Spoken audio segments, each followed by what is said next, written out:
Hi, my name is Ben. Welcome to Ben's Language Lab. Stories are one of the best ways to improve at a language, and stories with pictures are even better. And so today, we're going to read a comic together. This video is meant for beginner-level English learners. If you need, there are subtitles available, or you can see the entire transcript on benslanguagelab.com. Make sure you subscribe for more videos like this one. Now, your job is to watch, listen, and enjoy. We're currently reading Tintin and the Secret of the Unicorn. If you haven't seen the other episodes, click the link in the description to watch from the beginning. All right, let's start learning. If you remember from last episode, we were talking about the unicorn and the battle that it was in, and Captain Haddock had just yelled, "Fire!" You want to come up? Come here. It's my cat. Come on. He does not want to come up, I guess. But let's see what happens. And so we see the cannonballs exploding and it going towards the other ship. We got her. That means we hit her. A hit. We got her. And then he yells, and then we're back to where Captain Haddock and Tintin are sitting with Snowy. And he says, "Got her, yes, but not a crippling blow. The pirate ship, in turn, goes about, and look, she's hoisted fresh colors to the masthead." A lot of good words here. Masthead is pretty easy. Up here. That's what we call this. A boat word. Don't worry about it. If you remember from last time, to hoist your colors is to bring up a flag to tell something, to say something. Right? So here we see the colors of the Jolly Roger, of the pirate flag. Here is the English flag. Here is another flag, I guess. And so, yeah. And then, so what else? The pirate ship in turn goes about. Usually means turning around, right? So if you're here, you could go about. Come on, switch these. You could go about this direction, right? And then not a crippling blow. The last one here. So crippling blow. A blow is when you get hit, right? You can. It's typically a bit fancier, right? So you wouldn't say to give somebody, like, it just wouldn't make sense if you're going to use it actively, like to give a blow. That, don't say that. But if someone like took a blow, that makes more sense. Like, and so in this case, right, it's not a crippling blow. A crippling is when it's terrible. You can't move anymore. You can't boat. You can't swim. And it's like if a crippling blow to a person, if you take out their leg, right, or something like that. But this is not a crippling blow. The pirate ship, in turn, goes about, and look, she's hoisted fresh colors to the masthead. She's hoisting up new colors. The red pennant. Pennant is a flag. The red pennant. No quarter given. No quarter given. A fight to the death. No prisoners taken. You understand? If we're beaten, then it's every man to Davy Jones's locker. More words here, break them down. A fight to the death. That's what this red pennant means. They're going to fight until somebody is dead. That means there's no prisoners. They're not taking prisoners.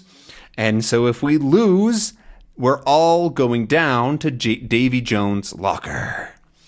Davy Jones' locker is a way of saying that you die at the bottom of the sea. You are dead and you float all the way down to the bottom of the ocean. Davy Jones I think it was also a pirate or something like that. But Davy Jones' locker is the bottom of the sea. And so then he says, the pirates take up the chase. They draw closer and closer. Throats are dry aboard the unicorn. Throats are dry. It means you want water or rum. because the pirates are coming closer. They're it's not swimming, they're boating. They're coming closer. I don't really know how else to say it. They're drawing closer, you could say. And they're close hauled. Remember, that means they pulled in the sail. They're close hauled. The enemy falls in line. Astern with the unicorn. That means just right up at the front or the back. It's right next to them. They're right next to each other. The boats are astern, avoiding the fire of her guns. They're dodging and avoiding. She draws even closer. There she is, astern. Yeah, astern's right behind. That's what it was. Astern is behind, and she's drawing even closer. And then suddenly, not more than a half a cable's length away, she slips from under the unicorn's poop. Whoosh! Like that. So yeah, I believe the poop is the back part here. And so she goes under it. The boat sort of goes right by, very close. A cable's length. I don't know how long that is, but a cable is like one of these, like a big rope, a big thick rope would be a cable. Also, nowadays we use cable for these things, right? This is a cable. And so not even a half a cable's length away. She's so close. Whoosh, just like that. And then poor Snowy gets smacked in the face with the rest of the rum. Captain Haddock is so involved in the story that he's not seeing around him. And then she resumes her course. She continues going. The two ships are now alongside, right? So if they're going this way, they're now alongside. One's ahead, alongside. The boarders are preparing for action. To board a ship is to get on, right? Same with an airplane or even a car, kind of.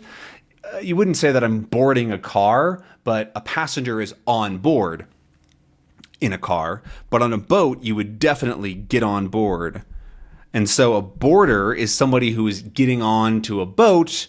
And in this case, because they want to stab and kill and attack. And so we better see what happens. Oh, there we go. That's a good picture of the two boats. So here's the pirate ship. It's got the Jolly Roger, and we see the red pennant as well. And then here's the big ship, the Captain Haddock ship. Yeah, Francis Haddock is his name. And here we see the cannons, all the guns. And then we see here are some officers, some sailors, some men are preparing to fight. And here there are the pirates all on the deck of the ship. They're all on board. And they're going to board this ship. So we better see what happens, huh? Here they come. Grappling irons are hurled from the enemy ship with hideous yells, and the pirates stream on board the unicorn. A grappling iron is something they're going to throw, and it's going to stick into the side, right? So it might look sort of like this with some sort of cord or rope or chain, and they'll and then throw it, and then they'll grab onto the boat, and then they'll climb, and they'll board the boat. We can't see any, but they're going to throw it from here over to here. And then with hideous yells, they're so ugly, just loud, rah! And they stream aboard the ship. To stream in this way is very much like water, right? Because water streams. You can have a stream of water, or like a small river is also called a stream, because the water, the liquid is so smooth, it falls, right? And so when people are streaming, right, the pirates are streaming aboard, it feels like there's a lot of them, right? There's all over there. And there's a ton of pirates boarding. There's a stream of them just constantly. And then the captain yells, "All hands to repel boarders!" Repel is stopping, right? Get away! No! Ha ha! Something like that.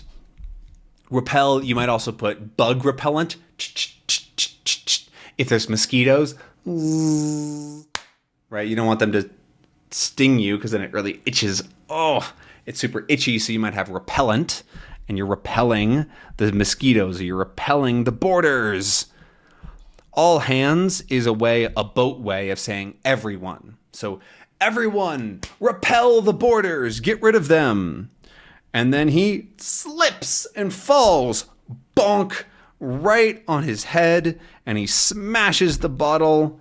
And then Tintin even falls backwards because the captain gets onto the table and falls right onto his bum. Ooh, ooh, ooh, ooh. And then, of course, his cutlass also, clunk, falls right onto his head. Stand back! Out of my way! Can't you see the pirates swarming over the side? Swarming is the same sort of thing. A lot of people. A swarm is typically for, like, bugs or insects. Right, when there's a lot of insects or a lot of something, is a swarm. And then, but he's fighting them. Back, you dogs! Get back! Roar! And here we see the pirates coming over the board. Come on. Coming over the side of the ship. They're boarding. And here we see people fighting with pistols and axes and swords. And in their underwear, I guess. This one has an eye patch. Arr, he's got an eye patch. All of this craziness and madness. Back, you rats! Avast, sea lice! Belay, lubbery scum! Lice is when something gets into your head and it's really itchy. There's lots of little bugs in your hair. They're lice. And so he's calling them sea lice and lubbery scum. Scum is a terrible, gross person, and lubbery is fat, right? Somebody that's got a lot of fat, and they're lazy, and they're stinky, right? And he's pretending to fight them. There he is. Rah! He's got his pistol in one hand, and his cutlass in the other, and he's swinging it, and they're fighting on the deck of the ship. Rah! And this guy is not having a good time. Right? And it's a battle. It's a battle for the unicorn. Let's see what happens next. My throat is dry.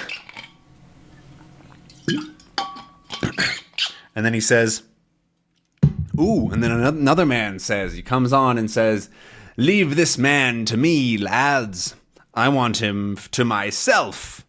It looks like another captain, right? He's got feathers in his hat. 1, 2, 3 feathers. And he's got a dagger and a cutlass on this side. But then Captain Haddock says, I'm ready for you, pockmark. That's probably an insult, right? A pockmark is a spot on your face, like a pimple of some kind, right? And they're really big and they're kind of red, calling him a pockmark, right? And I'll fight you, you pockmark. And so then they go ching, and they start to fight. And their swords collide. Their swords clash here. And they're fighting. You'd like to kill me, eh, Gherkin? Scoffing braggart.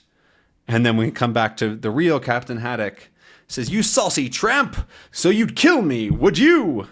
There! Ha! Take that, centipede! Choof!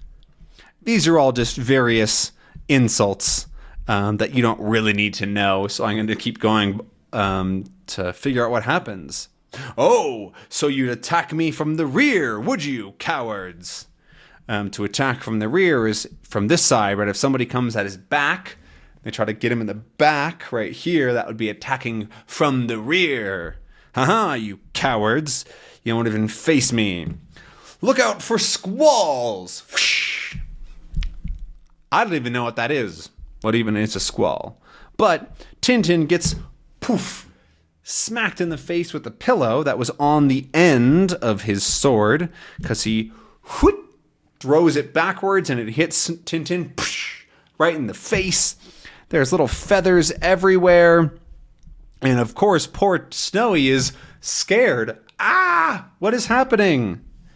And then as the captain is swinging his sword, He hit something on the ceiling, his chandelier, which is actually a steering wheel for a boat. He hits it with his sword, and whoosh, it falls right on his head. And then he's sitting there very stunned, and his head hurts. And he says, well, that's more or less what happened to my ancestor. As he hurled himself on top of the pirates, a heavy block dropped on his head and he fell to the deck, stunned. And he's saying that this is basically what happened to this guy. He was fighting, and then he hurled himself on the pirates. He attacked the pirates vigorously with a lot of rah. He attacked the pirates, and a heavy block fell right onto his head. And so then he fell to the deck, stunned. Not dead, just stunned. The pirates were the masters of the ship. They had hoisted the red pennant, and they gave no quarter. They didn't allow anything. They didn't keep any prisoners. They killed everybody. Every man Jack walked the plank. I don't know what that is. Every man walked the plank. To walk the plank is when they stick out the board of wood. So here's the boat, and here's the plank, and everybody has to walk and jump into the water and die. So they killed everybody. Let's see, is there a plank here? Nah, you can't see. But a plank is a piece of wood. And so they made everybody jump into the water. Not the pirates, the British. But then he asks, and Sir Francis? What happened to Sir Francis? Oh, come back up here. Sir Francis, when he came round, when he woke up, whoa, where am I? When he came round, he found himself securely lashed to his own mast. Lashed is when you're tied up, right, like this. He was securely lashed to his own mast. He suffered terribly, which means he was in terrible pain. From that blow to the head, of course, right? He took a blow to the head, but no, from thirst. He was thirsty, the poor man. How he suffered. He couldn't drink anything. He looked about him. That's looked around, right? He looked about him. He looked around, and the deck was scrubbed, and no trace remained of the fearful combat that had taken place there. And so what happened is they cleaned everything. It didn't look like a fight at all. There was no blood. There was no bodies. There was no weapons. It was clean. The pirates passed to and fro, each with a different load.